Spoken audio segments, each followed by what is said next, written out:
More news on an entertainer being caught in an alleged sex cult. No, not R. Kelly. Allison Mack, formerly of Smallville. Meanwhile, Arnold Schwarzenegger had to undergo emergency heart surgery this week, and the affluenza teen is now free after serving only 2 years of his sentence.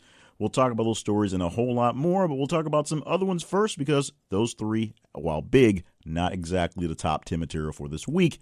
You'll find out which stories did make the top 10 this week, plus a whole bunch of other ones in just a bit. I'm Jay Cleveland Payne. This is the weekly wrap-up show for the week ending April the 7th, 2018.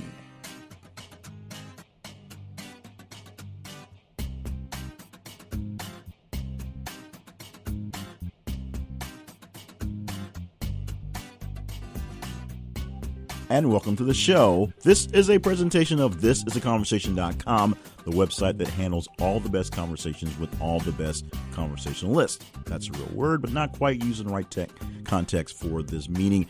And why do we have this show? Why does it exist? Why am I talking to you, or literally talking to this microphone that you're hearing later on in the week? Well, it's pretty simple. What we do with This Is a Conversation is we have a couple of feeds that go throughout social media, and we pull in the response from you out there in the world on what stories are really the ones that are in your craw, the ones that are bugging you too much, the ones that you really are worried about, as opposed to what's stuck on the chyrons all day long on the TV news. Here in the United States, we have the major TV news stations and, of course, the major stations with the networks, and they all gather what they think is what the people want to see, but they also have to make a little extra money by playing up the hits, if you will. So a lot of things that are scandalous, a lot of things that are if it bleeds, it leads, and a whole lot of Trump these days.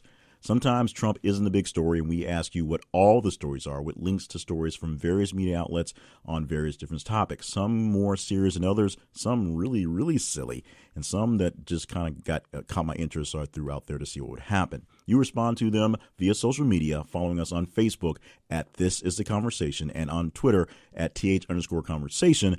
And as you like, love, hate, share, laugh, reply to all the links that we send via social media, we gather those information in your engagements, put them in a spreadsheet, do some algorithm stuff, and bam, we come up with the top 10 list of stories as per you every single week. We also do a full listing of everything within the window from Friday to Friday-ish, 121 individual stories this week, and we did something interesting this week in the further testing of how things go along.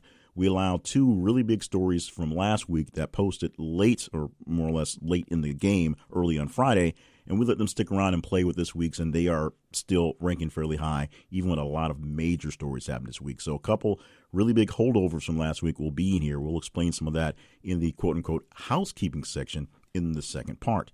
Yes, the second part of the show is still here. We hadn't got back to interviews yet, but we'll do some housekeeping, and we'll talk about what I will say is essentially the one story in the top 8, one of the top stories that really picked out at me. Shorter commentary and go quick through that. And we'll wrap things up by going over the most, well, not the most, but the almost irrelevant story of the week. This story was the lowest ranked in the grouping 121, if you will. We'll tell you what that one is in the third segment. Plus, we'll round out the top 15 and get in as many other stories as we can in time that allots. So let's go ahead and get started with the show today and get into the story number 1, which is actually story number 10.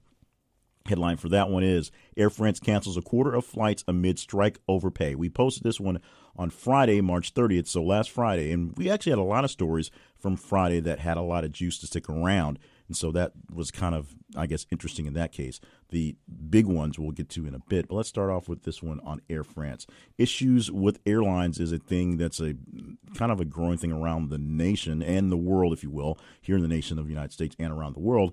But French airline Air France had a quarter of its flights canceled due to a day-long strike over pay on last Friday. The company said in a statement that 20% of its long-haul flights were canceled Friday, as well as 30% of its medium-haul flights arriving and departing from Paris Charles de Gaulle Airport. Air France recommended that the passengers check their flights before they went to the airport to find out whether their ticket was on the way. So it didn't do a complete shutdown, but the big thing is Air France and payment of just airline workers in general have issues. The strike was aiming to put pressure on management to increase salaries by 6% across the board. We'll see how well that works out. I say that a lot, but we will see how well it works out. Next story, number 9, a story that's not quite French, but sort of is. That is quite sports, which dominated the week, and it gets a bump of response from the 10 story of 11.7% in response from you out there. The headline, Notre Dame wins national title on last second shot. This was posted on Sunday, April the 1st. It actually happened on Saturday, on March the 31st. That was the day of the women's championship for their Final Four in the NCAAs for basketball. And Notre Dame, who was able to knock out the favorite UConn, who hadn't lost a game in like a season and a half, was able to take over and win the final game in the last shot effort, which was amazing for all. Now, Notre Dame, not a Cinderella story like many in the tournament, because they were also a number 1 seed in their region. But when they went 1-1 against UConn, they were able to outlast UConn, who has, of course, blown out people the entire series. UConn, of course, was able to blow out a team in the first round by scoring 90 points in the first quarter. That says they were pretty good. Notre Dame, of course, was just good enough to beat them and good enough to beat the final team in the tournament for the women's side, and that gave them the win in the women's side of the tournament. Now, oddly enough, the men's ball didn't quite make it to the top 15, even though there was a lot of stories going on with a lot of things happening. So very quickly, a quick congratulations to Villanova for their second win in 2 years, and a quick congratulations for Loyola Chicago for doing what they could and lasting as long as they could, being a true Cinderella, but not quite having enough magic in the slipper to make it all the way towards the end. Moving on to the 8th story this week, the headline is Teen Killed While He Friend Show Off Rifle Money on Instagram Video. All those pauses because of the commas in the title, and it was a pretty serious story. It happened, and he posted at least on Wednesday, April the 4th this week. Bump a response of 4.76 from the 9 story. A quick read from the USA Today's headline story that we got it from. A teen was killed live on Instagram Video in his living room of one of his best friends, police said Tuesday. Dylan Hemphill, 18, and the suspect, also 18, were showing off money and a rifle on the video when the shooting happened at 11:55 p.m. Eastern Time Monday on the city's west side, Detroit police and Hemphill mothers said. Hemphill's friends accidentally put his finger on the trigger of the firearm and discharged it, officers said. Hemphill was struck in the back of the head, and it was pretty much quick and done just like that. Just another example of making sure you know what your kids are up to and what they're really, really doing, and how weird and how dangerous social media can be on both sides. The fact that they're doing this silly thing to show off some stuff, and because of that, a very simple accident and a very, very serious event happening here. As I said, make sure you know what your kids are doing, especially on social media, because sometimes what they think is silly, stupid fun turns into something really stupid, like we say in this case. The number 7 story is our first holdover from last week. Dutch Holocaust hero Johann von Holst dies at 107. It gets a bumper response from the number 8 story of 26.36%, so it was still moving pretty fast. And we posted this early-ish on Friday, March 30th, so it's had a little time to gain a little momentum, but it was one of the highest ranking stories based on response for last week. I believe it was either 2 or 3. This one and the other holdover was a 2 or 3, and it stayed along for this one, holding on to number 7, which shows just how big some of the other stories were this week, how much greater they were than last week's stories. Let's give you a really quick rundown for those who have heard this story, because it was told last week. Reading quickly from the CNN report we had, Johann von Holst, a former Dutch senator and teacher renowned for his efforts to save hundreds of Jewish children during the Holocaust, died March 22nd at the age of 107, the Dutch Senate announced this week. As principal of the Reformed Teachers Training College, Van Herst found himself at the center of a growing operation to smuggle Jewish children out of Amsterdam to protect them from Nazi persecution during the Second World War. The college had a garden that was right next there, bordering a Jewish daycare center, and hundreds of Jewish children were passed over the fence to be hidden by Van Herst before they were collected by members of the Children's Rescue Organization to be smuggled to safety. You've heard about the story of Schindler's List, and as time goes by and we are losing a lot of these heroes, we're hearing more of their stories that are hopefully being taken down for people to learn about them in the future, because if we don't keep up with our past, we are doomed to repeat it in many times. And sometimes these very subtle and solemn stories teach us a whole lot. Let's move ahead to the next story of the week, and this is the number 6. It gets a bumper response of 6.47%. Wednesday, April 4th is the date we posted it. Of course, it's posted on the day after opening day. of Major League Baseball. Los Angeles Angels' Shohei Ohtani hits first career MLB home run in home debut versus Cleveland Indians. This is a big deal for a lot of folks, a really big deal for a lot of folks because it popped up so quickly in the day and managed to stick around to be the sixth story of the week. Let me read you a little bit from the story we pulled from the Bleacher Report, and I'm going to butcher the name because that's what I do. Shohei Ohtani dazzled fans at Angel Stadium on Tuesday with the first career home run in Major League Baseball. I butchered the Angels, not Shoney's name. In the bottom of this first inning, Ohtani launched a 3-run homer off Cleveland Indians star Josh Tomlin. This was Ohtani's second start at designated hitter and his first at home. The Japanese sensation previously went 1 for 5 with a single in a season opener against Oakland Athletics on March 29th. So there you go. That was the home opener, not the opening day for Major League Baseball, because sometimes Jay reads a little too fast. But, of course, big story that lasted quite the week. The number 6 story is for this week. Going to number 5 story, and one story that was basically the hot button topic for a lot of people and had people wringing their hands and tapping their heads and thinking twice about a lot of things. The headline, shots fired near YouTube HQ in Northern California. We posted this on Tuesday, April 3rd, basically as it was happening. Bumper response from the 6th story is 3.38% from you guys out there. And we're going to give you the basics of what happened right now. There were 3 people shot. The suspect, a female, which is odd in these cases, died from what we believe is a self-inflicted gun wound. We have not seen any new things on the incident, but more about her, and we'll get to that in a bit, by a woman named Nasim Agadam. She was 39, and a day before her birthday went to YouTube, being basically a disgruntled YouTuber, not happy that her videos were not getting enough love in the system. And this wasn't a big-time moneymaker.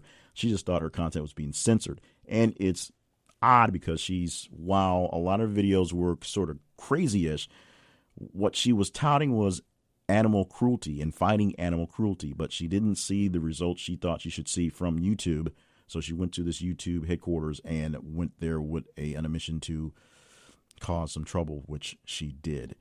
We'll learn more and more about this. And, of course, one of the most shocking numbers that came out of this is basically 4%. That's the number of women in about a 20-ish year span who have been involved in mass shooting on the shooting end. So while the profile definitely didn't fit what was going on, first, it was a woman, which is very rare. Second, they thought it was a domestic dispute. It turned out it was more of a just disgruntledness that was oddly in themselves. So many questions left in this thing about how a person who supposedly was trying to show her love on the video platform went out like this. So now we move on to the next story, which is the 4 story this week. Badly decomposed body found in Chattahoochee River, northwest Atlanta. We posted this on Wednesday, April the 4th, basically as we kind of saw it. This was a bumper response from the 5 story of 7.19%. These are details we received from Channel 2, WSB-TV in Atlanta from their website, reading directly from it. Police are investigating a body found near the Chattahoochee River in northwest Atlanta Tuesday night. Channel 2 Action News has learned multiple agencies arrived on the scene before 10 p.m. behind the Atlanta Public Safety Annex along Donald Lee Hollowell Parkway. Officials said the body appeared badly decomposed. The Atlanta Police Homicide Unit is investigating. And that's all we have on that one. Going on to the next story for this week. This is the number 3 story, and this is our second holdover for the week. And it actually was so big, it is still the biggest Facebook number this week. It had the biggest Facebook response, and it happened last Thursday and posted last Friday to get in here. So that tells you how big this thing was and grew over the weekend. It has a bumper response from the 4 story of 67.68%. It is Colin Delia and emergency backup Scott Foster make debut in Blackhawks 6-2 win. Now, this was a story from last weekend, or early last weekend, Thursday, where the Blackhawks were down a main goalie, so they went to their backup, who they didn't think they'd be playing anytime soon, and to back him up, they pulled an emergency goalie. Something they do in hockey is if you're short on people, there are people who are in town or nearby that you can call up, not even like a minor league thing. You're just not from like a minor league team, it's just some random dude. And Scott Foster, essentially a random dude playing on beer league hockey, if you will, rec league hockey, I should say, was able to be called up, sit in the box, and got a chance to play and do a great job in backing up the backup, Colin Delia, for the Blackhawks in their win last week. Now, going to another sports story, and sports did sort of dominate the top 10 this week, which is weird. Steve Kerr confronted Vince Carter after scary Patrick McCaw injury. Let's go through this very quickly because it's not a lot to it, but there is a lot to it. We posted this on Sunday, April the 1st. It had a bumper response from the 3 of 26.5%, so this one moved up the charts very quickly, if you will. So here's what happened. Basketball game between the Golden State Warriors and Sacramento Kings happened last weekend. And one of the sort of running gag jokes in the NBA is Vince Carter, the greatest player never to win anything, but apparently to dominate all sorts of records and all sorts of people. And in fact, he seems like the oldest man in the world playing basketball because people are always forgetting he's playing basketball. And he still plays at a very high level at what's an advanced age for a sports player.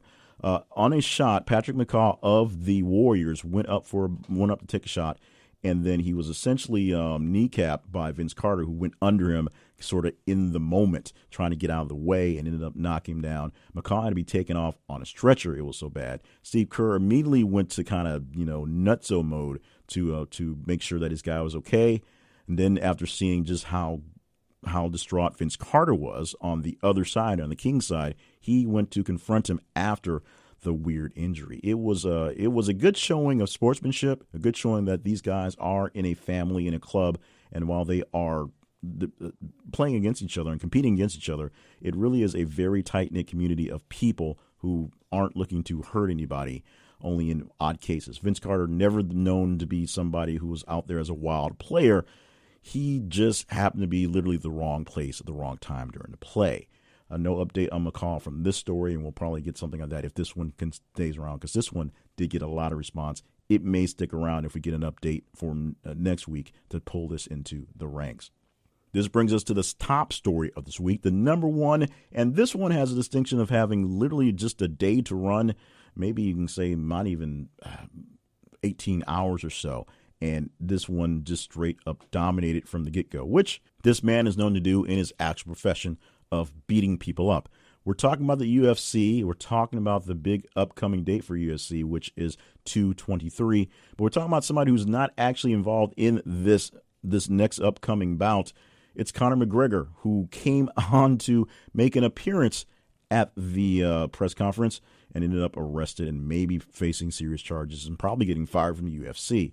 The headline that we posted initially on the date it went live, which is, of course, Thursday, April the 5th, was Conor McGregor makes appearance at UFC 223 Media Day. This was, of course, the highest ranking on Twitter and fairly high on Facebook as well, making it marking up to the number one spot. It gets a bumper response from the number 2 spot of 45.69%. The 10 story this week, Air France's flights being canceled. It is 439% more responsive. And of the almost relevant story, number 121, which we'll tell you about much later, but it was more responsive, this story on Conor McGregor, at 16,800%. The story headline from the updated version we pulled up from ESPN reads like this. Conor McGregor throws objects at bus transporting UFC 223 fighters. And it gets worse. Let's go with the story, the bit pieces of the story from ESPN. UFC star Conor McGregor stormed the media day on Thursday ahead of UFC 223, damaging a bus and injuring 2 fighters in the process. UFC President Dana White said credentialed journalists from McGregor's website, The Mac Life, let McGregor and a large entourage into the Barclays Center. So he got in by sneaking in with someone who had credentials. McGregor turned himself into police after Thursday in the wake of the incident. That was totally butchered, but you get the point. In a video posted by TMZ, McGregor is shown lifting a dolly and throwing it into one of the bus's windows. That would probably cause someone to think he was storming the situation. Not a good look for Conor McGregor. One thing he's upset about, he got stripped of one of his belts. He's not happy about that. There's having some serious current serious issues in his booking, which means he's not making any money. So he's a bit disgruntled. So he took it out on probably the wrong people, a bus full of people showing up for the event. and some fighters who are getting paid and doing the work this weekend, of course, getting hurt in the process. Not a good look for Conor McGregor. He may have to deal with serious charges, and the UFC may drop him completely, which means good news for someone else, some other promotion, and maybe even boxing if he can get his skills up. But for UFC, we will see, as we say a lot here. We shall see how that works out. That is the top story for this week. And how did it get there? By you. You responded to us, me, the website, thisisaconversation.com, and the movement that is The Conversation via Facebook and Twitter. On Facebook, you follow us by going to This Is a Conversation, facebook.com/This Is a Conversation. That'll get you to a page there. For Twitter, it's twitter.com/th_conversation or @th_conversation. Follow us on those social media platforms, and as you see us, our links to various stories come down in your feed. Like them, love them, hate them, share them, reply to them, or reply straight to me, and even go to the website and see what's going on. That way you can see the big picture of how things are going down throughout the day. And as they gather more love, more hate, more response, and it's a response, they get added together into a nice little package, and the spreadsheet tells me which ones are the tops and which ones are the bottoms. The tops this week is, I'm not even going to do the bad accent, Conor McGregor. On the way next, we will go to the housekeeping segment and tell you why we're doing some things we're doing, including why we still have a middle segment in just a bit here for the weekly wrap-up show for the week ending April the 7th, 2018. I'm Nick. And I'm Justin. We are the Epic Film Guys, and we'd like just a moment of your time to talk about an extremely important event coming up this May. Last year, we hosted the Live Stream for the Cure, a 12-hour live stream fundraiser where we raised $2,500 for the Cancer Research Institute. 86 cents out of every dollar raised goes to research toward finding a cure. And this year, we're aiming to smash that goal, and we need your help to do it. Join us from May 18th through the 20th for 30 hours of amazing live stream content from us and a whole host of amazing podcasters who will be joining us to try to reach $5,000. For more information, please visit www.livestreamforthecure.com. Together, we can make a difference.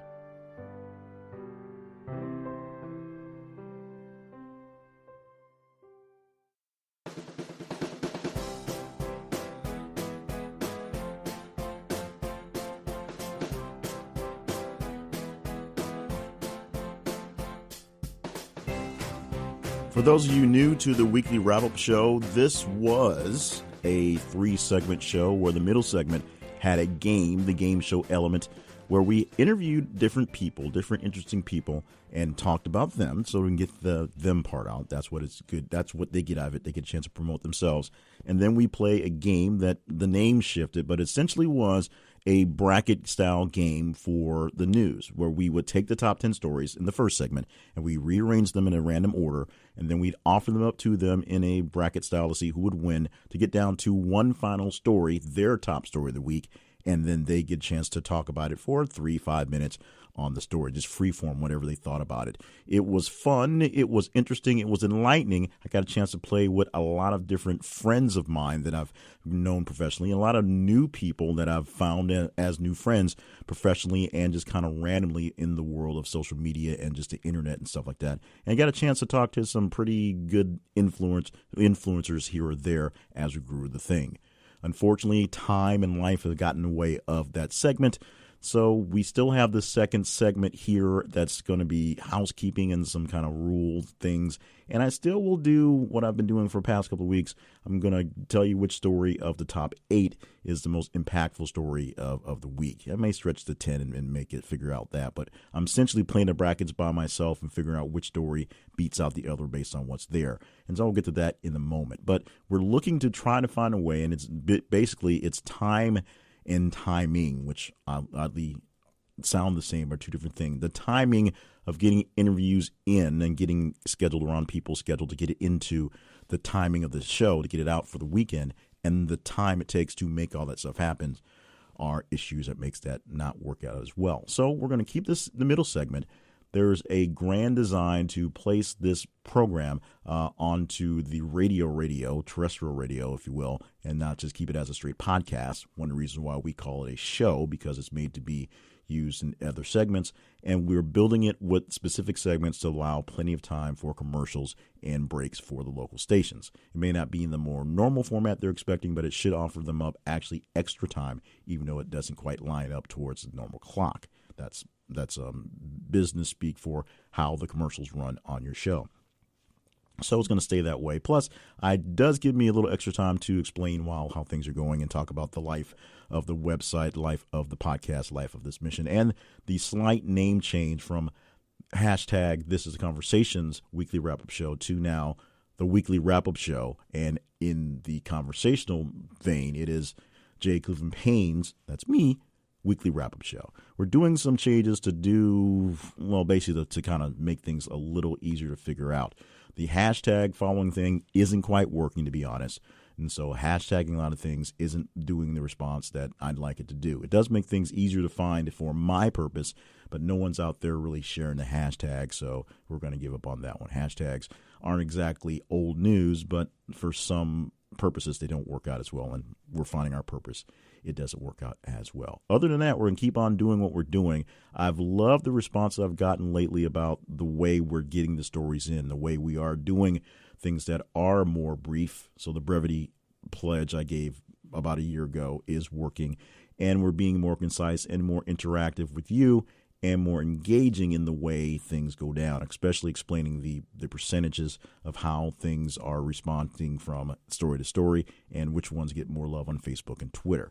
People folks are really loving the fact that that whatever platform you're using, it does make a difference, that it's not just one straight platform or literally a fake listing that I just pulled up and just threw together. The numbers from Twitter matter, numbers from Facebook matter, and other platforms, as we find ways to gather them and put them easily into the format, they can matter as well. I also love the response we got from people who have gone and reviewed the podcast at iTunes, which we've doing some. I've been doing some better networking, if you will, with people and getting more responses to the podcast that we have. And if you want to find more podcasts we have them at morebettermedia.com. Check it out for all the podcasts we're producing right now and a couple that are coming really soon. They're not all just news recaps. Some of them are business reviews of business questions answered here. Some of them are for personal development, like Steps to Your Better You and the 10-Minute Life Coach. And we have more coming out for more teaching as well as we get time. As time allot's getting them on there. So that's all to come. Thank you so much for being on this one. Once again, we remind you, share it with friends, share it with enemies, share it with random strangers so we get more people in with more conversations on a fairly busy week, despite a crazy week in the real world for me. Now, very quickly, let's get on to, we don't really have a quite name for it yet, but this is my pivotal story of the week, the biggest one that I did, and where I essentially played the brackets by myself, but only using the top 8 stories for this week. So I automatically eliminated the Notre Dame story winning a national title and the Air France canceling their flights, but they all sort of go together when I went through the mix. The story I picked, and it was a very sports-dominating week, but the story I actually picked throughout the back and forth, and of course they're out of order, so it does change which ones go back and forth towards each other, was the shots fired near YouTube headquarters in Northern California. The lady who attacked the YouTube headquarters, because it brought in a lot of different ideas, but it does go along the same matters of a lot of the other stories, sports-related and some of them combat-related, being Conor McGregor being both sports and combat. You never really know what's going to happen next, so it's best to be prepared for as many things as possible. I learned this way back when I got back in the radio and started doing the very menial jobs, the weekend board op stuff, where I would be the only person in the building and managing hosts for shows who aren't radio professionals. They just show up on the weekends and do a show and walk out. And things would go wrong, things would be missing, things would be just well out of sorts. And I'd have to come in, loaded for bear, ready for anything. I was laughed at by a very, very kind gentleman who would see me walk in with 2 large duffel bags full of stuff, which included a couple of libraries of CDs, a couple of extra sets of headphones, a couple of extra sets of wires and things, and a computer and whatnot, so that I could do what needed to be done, because the engineer at the time had a tendency to ignore my phone calls when things went wrong. And so that meant I would have to fix them. And the ironic part was I could actually fix them as opposed to other people who made them worse, which I think was part of what the engineer didn't like about me, was I could actually do the things. So when we go back to this situation at YouTube, we talked about it when we went over the story in the top 10, the fact that 4% of women are usually the perpetrators in mass shootings. Now, while you do the profile and try to figure out why this thing happened, try to figure out how not to make it happen again, there becomes a clash in the personalities of a business, and we're seeing that a lot in the Silicon Valley and the younger businesses, and especially in millennials type startups where people assume that the world is a better place, and an old school business where the main focus of the business is to just make a lot of money and not really care about the people. So there's a flashpoint between the two of those, but we're seeing there where the campus at YouTube, and we're seeing that for the campuses of high schools where people have had some incidents, and the campuses of other business places where there isn't the right safeguards for everything. However, there are certain safeguards that should be in place that are basic. No one could have expected what is basically a random YouTube user who's unhappy with the views that she was getting to just wander into the headquarters and start shooting the place up. She bought the guns legally. There's nothing really wrong with her in a sense, and no serious history of mental illness from what we can tell. But she just was unhappy with the situation. And like many people who are sold a bill of goods that they can go on a YouTube and just make $1 million and get all these followers and have all this influence, it doesn't quite work that way. Not only does it take a little bit of luck for people to actually see you and connect with you and want to listen to you, it takes a lot of people behind the scenes to make things work well. It takes a lot of hard work. It takes some talent and some basic talent. And some of the videos that she had were just sort of weird. So not that she didn't have the eventual talent to get there, but she obviously wasn't where she was. And however she viewed the views of her videos, it was enough to make her crack in the situation. YouTube probably should have had better safeguards in allowing people into their campus, because there's a lot of trade secrets in that building. So they should have been better off on that end. But to expect that this was the person who would go in there being disgruntled. Remember, originally they thought it was a domestic dispute. They thought it was, when they found out it was a woman, they had to go with the numbers. And one analyst on one of the networks basically said he had to look through 20 years of these things, and it turned out that 4% of these things were done by women. So the numbers were hard to see. She doesn't fit a profile unless there may be some mental illness that might be there, but she had nothing in the records. She had no serious therapy issues as far as I can tell, and she bought her firearm legally, although her parents said she'd been missing for a few days, and they found her, and there was an encounter by police before the incident happened. She was calm. She was collected. Everything was fine, and then it happened. So this was a case where there weren't any weird, obnoxious signs to say something was wrong. Not like in Parkland, where there were lots of signs that just went missed and things that just weren't connected.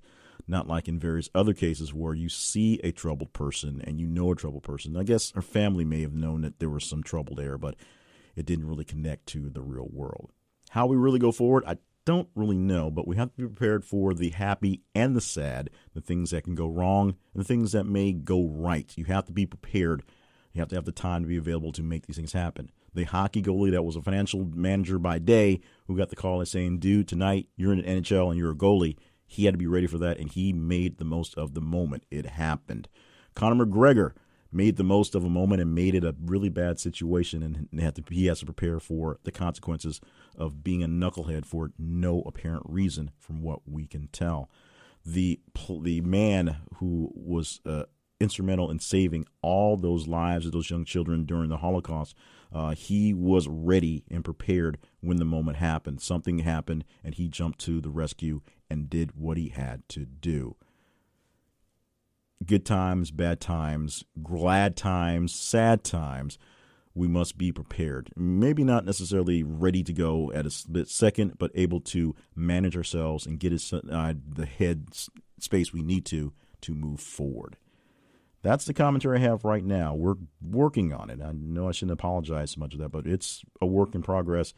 We're trying to make things stay stable as we work on other things. In the meantime, stay tuned as we get to the almost irrelevant story of the week. I finally nailed that name, and it is story 121 for this week, followed by a roundup to wrap up the top 15. I'd like to make sure you know that what stories didn't quite make it into it and how good they were, and as many other stories as we can as time allots here on the weekly wrap-up show by me, Jay Cleveland Payne. This is for the week ending April the 7th, 2018.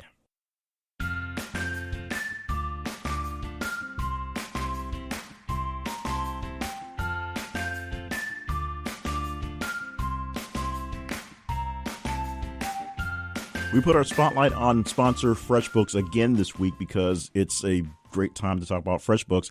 Actually, a better time to talk about FreshBooks was probably about a year or so ago, which I think we did to remind you that tax season is coming, because about a year or so ago, tax season was coming and you were probably panicking about getting things in.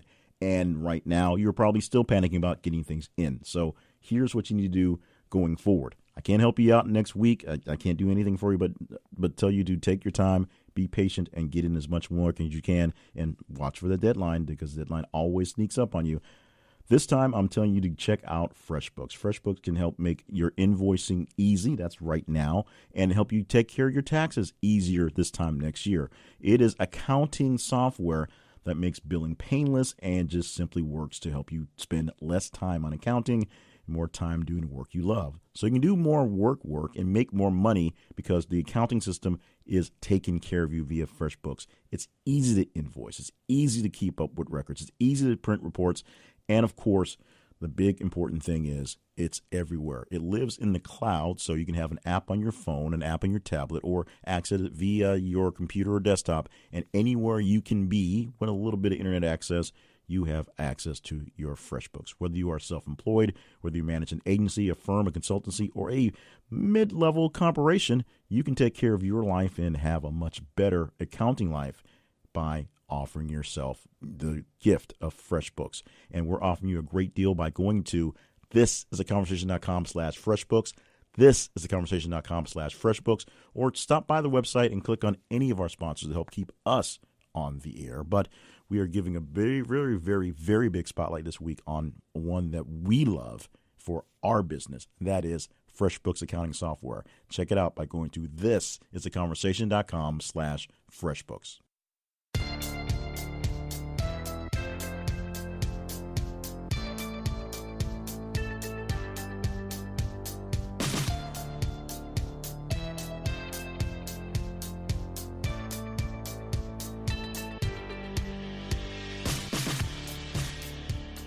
About 8 minutes remain, so thank you so much for being a part of the show this week. Remember, share it with a friend, share it with some enemies, and find some random strangers and give them the gift of this podcast. Bring in as many people as you can for the conversation. We're on Facebook at This Is a Conversation, and we're on Twitter at @TH_conversation. React to the stories as they come through your feed, and you get your vote to see who or what or when or why or how gets into the top 10 for the week. And, of course, what makes it all the way down to the bottom as we go to the almost irrelevant story of this week. And this is almost irrelevant because it was one of the last stories we posted before we hit the deadline. We had some issues getting the information out, so we had more go in than we thought. But one of the later stories posted this morning, Friday, April the 6th, or as we record this, the world's first luxury hotel in space. And this was posted off of CNN.com. Very quickly, we'll get into the details on this one. It is all you could ever dream of, a space hotel, or at least a room on some sort of satellite-looking thing. You get the astronaut experience for $10 million a trip. It might be within your budget for your 2-week vacation. It is so far out of my budget, we're done talking about it. And we're almost out of time. So the number 11 story for this week was Smallville actress Allison Mack set to be arrested over ties to its sex cult. Now, Allison Mack is tied to a group called NXIVM, which is a self-help group that allegedly brings in girls, mostly young women, makes them into sex slaves, brands them, and has them do menial chores, and, of course, the whole sex part. Allison, the story gets even weirder. She apparently even married a cult person to keep her in the States because she had some issues with her visa and whatnot. The cult is actually led by a dude, because they are, a guy named Keith Raniere, who was arrested in Mexico picked up because he's running a sex cult. And yeah, let's move on to the 12th story this week. Roseanne dismisses Trump's taking credit for ratings. It's all me. That's a quote from her. This is a story we pulled from The Hill on Wednesday, April the 4th. The premiere of the new Roseanne, which is the old Roseanne with a couple of wrinkles to explain some of the weirdness in Roseanne, came back and with a new twist. Now, not that much of a twist, actually, when you think about it. Roseanne plays a blue-collar person trying to fight the man in the establishment. So, of course, Roseanne's family loves guns and loves Donald Trump. And that's kind of the big theme that went through their initial thing, which the underlying story was how politics plays into a family dynamic. And it was very well done. But, of course, Trump took credit because they were talking about Trump. Roseanne said, nope, it's because we're funny. People like the characters. People like the show. It's a great thing to be on. And the Trump storyline was just the plot piece that moved the story along. Nothing to see here, Mr. Trump. It's not about you. It's really about me. There you go. The 13th story this week, NRA board member Ted Nugent calls Parkland students poor, pathetic liars with no soul. I'm just going to let that one sit with you just like that. Read the headline one more time. NRA board member Ted Nugent calls Parkland students poor, pathetic liars with no soul. And moving on. Arnold Schwarzenegger undergoes emergency heart surgery. We posted this one on Friday, March 30th, and it lasted quite the bit, but not quite high enough to get into the top 10 for the week. Arnold Schwarzenegger having his heart surgery, and that turned to pretty big breaking Cryon news for quite some time on a Friday afternoon. The story we pulled was from TMZ. The update the last gave on that day, or that day was Arnold's people said the procedure was replace a pulmonic valve, which I always mess up, that was originally replaced due to a congenital heart defect in 1997. The replacement valve was never meant to be permanent, so essentially it outlived its usefulness, so they had to replace it yesterday. A less invasive catheter to make it work. He'll be back. He just had to deal with this because it just went bad at the wrong time, but they knew what they were doing. They knew what they were expecting, so it wasn't like he was having a serious, massive coronary. He was just getting some upgrades, as the Terminator ought to do. And the number 15 story this week, affluenza teen Ethan Couch, who killed 4 people in crash, released after serving 2 years. And we have very little time, so we're going to do this very, very quickly. The story we pulled from USA Today, we've read the headline. Here's some details from inside the story. The Texas man known for his affluenza defense when he was given probation for killing 4 people in a 2013 drunken driving crash was released on Monday after serving 2 years for violating his probation. Ethan Couch, who is now 20, has almost fulfilled the 720-day sentence for violating his original probation. He was convicted of killing 4 people in a drunken driving accident in 2013 when he plowed a pickup truck into a group of Good Samaritans helping a stranded driver. A psychologist testifying for the defense suggested Ethan suffered from affluenza. Yeah, a term supposedly meant to indicate that because of a wealthy, affluent upbringing devoid of consequences, he was incapable, I said it 3 times because I messed up the first time, of knowing right from wrong or fully accepting responsibility. Literally, he was not taught how to be a good person, and so he's essentially a jerk for that. You can blame the parents, you can blame society, but you can't really blame him because, I don't know, he's affluent. That didn't even make any sense. Very quickly, we're going to run through a few things just before we run out of time, but I think the time will probably catch us before we get too many in-depth, very good stories. Missing Georgia teen 15 was rescued after family friends spot her in a picture on Snapchat. Check that out. That's an amazing story that came out there. A man tried to drink a $1,200 shot, or a shot that was cost somebody $1,200. He tried to drink it and run. Life didn't work out so well for him because they obviously caught him and found a way to get the money out of him. Fox's Laura Ingraham is taking some time off, a week off, after advertisers flee amid controversy for her show. She spoke illy of a teen that dealt with the Parkland shooting. The teen said, "Hey, advertisers, guess what Laura Ingram's talking about?" And not only were the list of advertisers he listed in the tweet more than able to oblige and jump off the program, not paying her and Fox, many more followed suit. She's taking a vacation that Fox says was already planned for Easter, so that's not the news part. And she's getting a lot of response and a lot of very vocal, very big support from execs at Fox News. However, it is believed that a lot of the support is being pushed from the top, i.e. Rupert Murdoch is saying you people need to buck up and stick by our girl. I don't know if that's even how he sounds. I'm just making that up. But that's what they're saying on that level.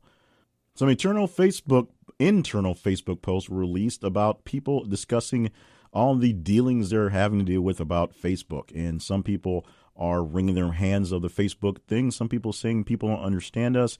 And as you expect, a lot of people inside the business don't really get what's going on. And Jared Fogle is suing the judges and the prosecutors $57 million for putting him in jail because he did some bad things and they put him in jail. Anyway, we are done with time for the week. Make sure you share this podcast with a friend, with some enemies, and some random strangers. Follow us on Twitter, th_conversation. Follow us on Facebook. This is The Conversation. And just be a part of the conversation. We'll see you next week for more weekly wrap-ups of the stories that you say are the tops.